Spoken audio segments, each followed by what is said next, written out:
अस्सलाम वालेकुम वरहमतुल्लाहि वबरकातुहू। एक सवाल मार्केट में गर्दिश कर रहा है कि ये गदीर खुम के हवाले से क्या फरमाते हैं या क्या कुछ पाया जाता है बिलखुसूस मकातब फ़िक्र जो अहलुस्सुन्नह वल जमाअह के उनके यहाँ बिलखुसूस या तारीख़ के हवाले से क्या कुछ पाया जाता है। तो मैं अर्ज़ कर दूँ एक तालिब इल्म होने की हैसियत से कि गदीर एक कुएँ को कहा जाता है और खुम या खम उसे कह लें आप उर्दू में जैसे इस्तेमाल होता है, एक मोड़ और एक किनारा।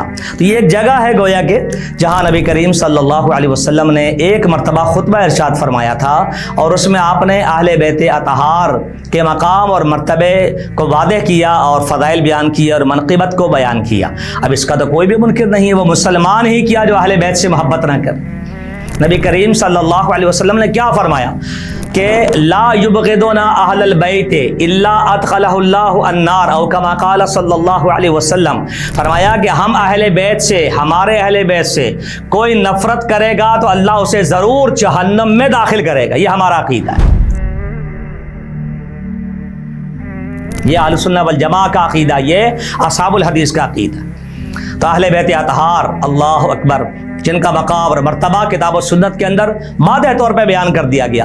तो वहाँ ज़रूरत महसूस हुई, कोई बात हुई इंसान होने के नाते से किसी के बारे में, तो नबी करीम सल्लल्लाहु अलैहि वसल्लम ने बहुत ज़्यादा अहले बैत के फ़दाइल को उजागर किया और सैयदना अली रज़ियल्लाहु ताला अन्हु के बारे में आपने बिलखुसूस इरशाद फरमाया मन कुन्तु मौलाहु फ़हादा अलीयुन मौलाहु। ये रिवायत बाद उलमा के यहाँ दईफ़ है, हमारे यहाँ बहरहाल से दर्जा तहसीन हासिल है, काबिल कबूल है, जामे तिर्मिज़ी में से देखा जा सकता है। और इसका तर्जुमा अलबत्ता यही है जो कि दुरुस्त तर्जुमा है, मन कुन्तु मौलाहु, इसका मैं दोस्त हूँ।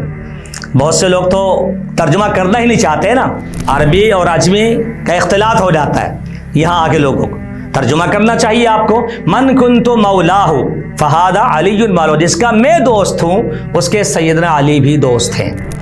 ये नबी करीम सल्लल्लाहु अलैहि वसल्लम का फरमान है। एक मुसलमान ने उसको सीने से लगाया, अल्हम्दुलिल्लाह उसको मानते हैं, उस पर अमल करते हैं। और हम सैयदना अली रज़ियल्लाहु ताला तमाम अहले बैत अतहार से हमारी मोहब्बत है, इसलिए कि हमारे ईमान का हिस्सा है। नबी करीम सल्लल्लाहु अलैहि वसल्लम ने फरमाया था कि मुनाफिक आदमी सैयदना अली से मोहब्बत नहीं करेगा। हम इस बात को बवांगे दोहर बयान करते हैं। सैयदना अली से मोहब्बत ईमान है और बुग़्ज़ रखना ये निफाक है। तो अहले बैत अतहार के फ़दाइल वहाँ बयान हुए और ये हदीस बिलखुसूस वहाँ पर बयान की गई। और इमाम सयूती ने तारीख़ुल खुलफ़ा में ये बात लिखी है कि उसके बाद तो सहाबा कराम की ज़बान पर जुमला इस तरह आ गया कि चलते फिरते सैयदना अली को फरमाते हैं मौलाई मौलाई। क्या माना, ए मेरे दोस्त, ए मेरे दोस्त, ए मेरे दोस्त, ए मेरे दोस्त। ये जुमला ज़बान पर आ गया मौलाई मौलाई। एक तो वो मौलाई जो हमारे मार्केट में चल रहा है ना, भंग पीने वाले भी मौलाई की रेट लगा रहे होते हैं, उसकी कोई हैसियत नहीं। ये वो जुमला है जो सहाबा कराम की ज़बान पर आया। इमाम सयूती फरमाते हैं मौलाई मौलाई, ए मेरे दोस्त, ए मेरे दोस्त, ए मेरे दोस्त। तो ये गदीर खुम का एक वाक़या। हाँ, नबी अलैहिस्सलातु वस्सलाम ने वहाँ फ़दाइल के अलावा और कुछ बयान नहीं किया। और गालिबन ये हदीस भी आपने वहीं इरशाद फरमाई थी कि मैं तुम्हारे दरमियान दो चीज़ें छोड़ के जा रहा हूँ, दो भारी चीज़ें, एक किताबुल्लाह और एक अहले बैती व इतरती। अपने अहले खाना को छोड़ के जा रहा हूँ, अहले बैत को छोड़ के जा रहा हूँ। सही मुस्लिम में भी ये हदीस देखी जा सकती है। तो बिल्कुल दुरुस्त है। इससे मुराद क्या है, किताबुल्लाह को आपने लेकर चलना है और किताबुल्लाह के फ़हम में, तर्जुमे में और इसके माना के अंदर आपने उसमें हसना बनाना है अहले बैत अतहार।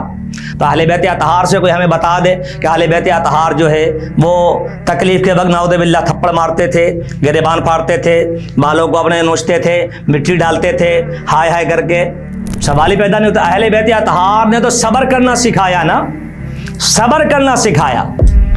और सब्र का दर्स उनसे बढ़कर कौन दे सकता है। और सब्र क्या है, इन्नल्लाह मअस-साबिरीन वल्लाहु युहिब्बुस-साबिरीन। और हदीस में आता है किसी को अल्लाह ने जो कुछ भी दिया है उसमें सबसे ज़्यादा बड़ी चीज़ सब्र है, सब्र से बढ़कर कोई चीज़ नहीं। तो अहले बैत अतहार के मकाम को आपने बयान किया और ये हदीस को बयान किया और अल्हम्दुलिल्लाह अहलुस्सुन्नह वल जमाअह के तमाम मकातब फ़िक्र इसको बयान करते हैं और बयान करना चाहिए। अलबत्ता ऐलान विलायत और मसीह होने का ऐलान नबी करीम सल्लल्लाहु अलैहि वसल्लम ने नहीं फरमाया था। ऐसी कोई सही रिवायत मौजूद और दस्तयाब नहीं जो पाया सबूत को पहुँचती हो। और अगर ये बात कुछ लोगों की तरफ से जैसी आई रख ली जाए तो फिर बताइए कि हस्बुना किताबुल्लाह पर जो एतराज़ होता है, हदीस क़िरतास पर जो एतराज़ होता है वो क्या है। जब ऐलान यहाँ कर दिया था तो फिर वहाँ क्या करने चले थे। یا تو اس موقف کو بدلا جائے یا اس کو بدلا جائے، لیکن بات یہ ہے کہ یہاں ایسا کچھ نہیں ہوا اور وہاں بھی ایسا کچھ نہیں تھا، جس کی تفصیل جو ہے وہ الحمدللہ لکھی جا چکی ہے، بیان کی جا چکی ہے۔ تو بہرحال یہ غدیر خم کا ایک معاملہ تھا جو کہ مختصراً میں نے آپ کے سامنے رکھا۔ وہاں صرف اہل بیت اطہار کے منقبت کو، فضائل کو بیان کیا گیا تھا، اور بالخصوص سیدنا علی کی طرف رہنمائی کی گئی تھی کہ میں ان کا دوست ہوں، اور جو ان کا دوست ہے وہ میرا دوست ہے، جو میرا دوست ہے وہ ان کا دوست ہے۔ ہم الحمدللہ اس دوستی پر قائم ہیں۔ اللہ مجھے آپ کو، تمام اہل سنہ والجماعہ اور تمام عالم اسلام کے مسلمانوں کو اس بات پر مجتمع رکھے کہ ہم نبی کریم صلی اللہ علیہ وسلم پر جیسے ایمان لائے ویسے آپ کی دوستی رکھیں، آپ سے محبت رکھیں، سیدنا علی رضی اللہ تعالیٰ تمام اہل بیت اطہار سے ہم محبت رکھیں اور تا حیات رکھیں، اور کل قیامت میں اللہ تعالیٰ ہمیں ان کے ساتھ اٹھائے۔ والتوفیق بید اللہ تعالیٰ۔